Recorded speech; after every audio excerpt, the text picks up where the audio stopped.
Right, solving numericals involving efficiency of machines. In this chapter on work, power, and energy, we have numericals which involve efficiency of machines, and they can sometimes give some trouble to students. So, in this discussion, I'm going to share with you a few things which may help you to solve these numericals with more ease. Let's first try to understand what efficiency is. Right? Let us say we have a box, and this box is nothing but a machine. Let us say this is a machine. Right? A machine has input energy. Right? To operate the machine, we need to give it input energy. So this is the input energy which is given to the machine. The machine uses this energy and then gives output energy. Right? Output energy. Right? So any machine that does work has got input energy or output energy, and the ratio of the output energy to the input energy gives us efficiency. And the formula for efficiency is efficiency of any machine is denoted by eta is equal to output energy upon input energy, of course, into 100.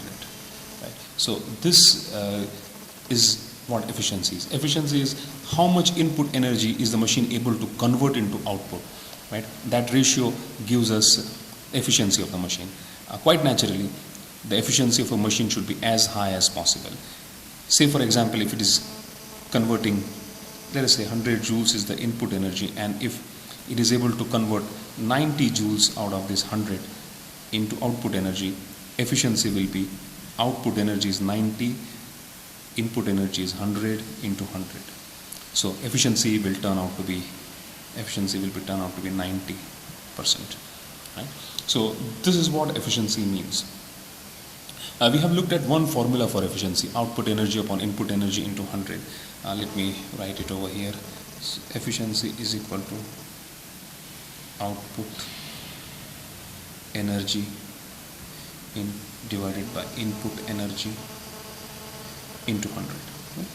Also, if in a question, instead of using the term energy, or instead of giving you output or input energy, if output work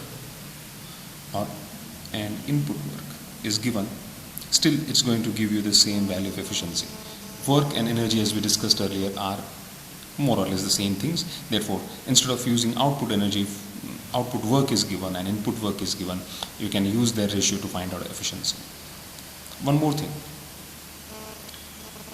if instead of these two things, if output power is given and input power is given, or the input output are given in terms of power, then output power upon input power into 100 will also give you the same value of efficiency.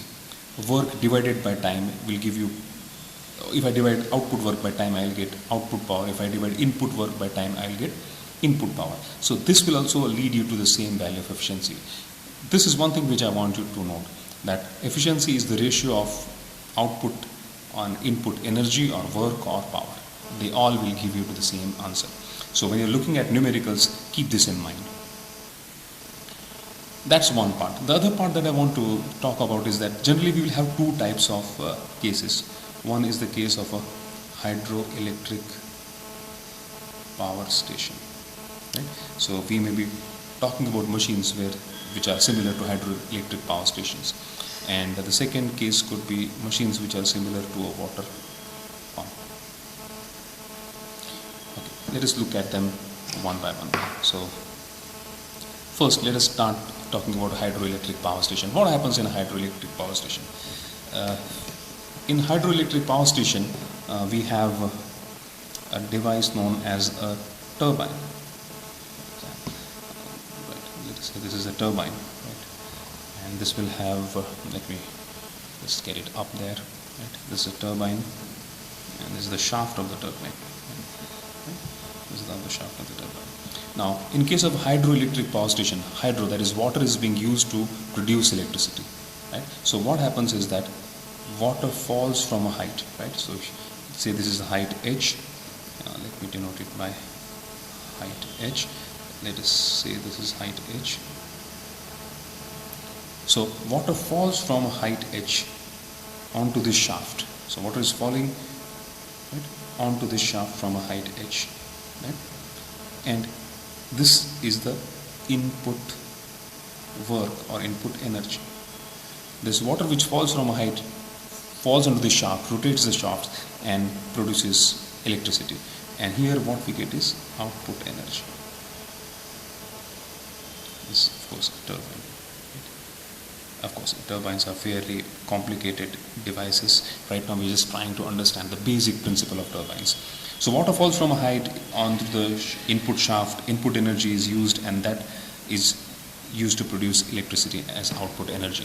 So what is the input energy over here? This input energy is the potential energy of water, because water is falling from a height. Here water had potential energy U is equal to mgh, because it was at m mass of water was at height h. So this potential energy is being used over here. So this input energy is nothing but potential energy U is equal to mgh, right?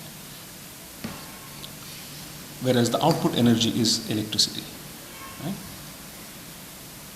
What happens in case of a water pump?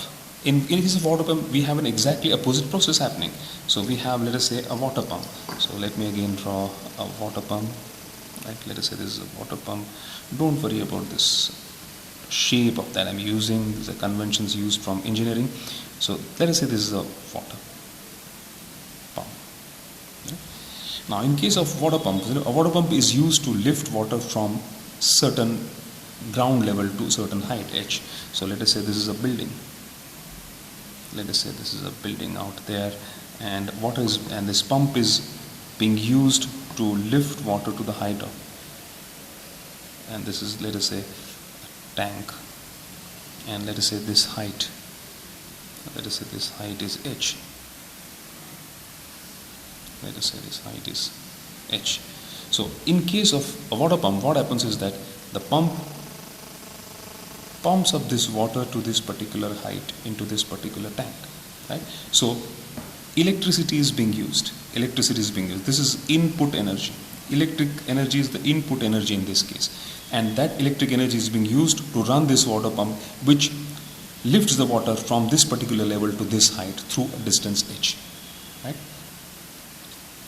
At home, when we want to fill up the overhead water tank, what do? We simply switch on the water pump. So we are providing it, or we are giving input energy as electricity, and the water pump lifts this water to height h. So in this case, this output energy, because this is the output energy, this output energy is nothing but the potential energy of water, because this output energy is being used to pump water to this height.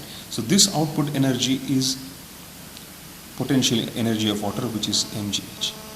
And I hope now you see the difference between the two situations, right? Let me get it up right there. In case of a hydroelectric power station, water energy is being used as input energy. Input energy is mgh. Whereas in case of water pump, the output energy is mgh, because here electricity is being used to lift water. Here water is being used to produce electricity. And therefore, this basic difference you need to keep in mind while you are looking at numericals. And therefore, what happens further when you're finding out efficiency?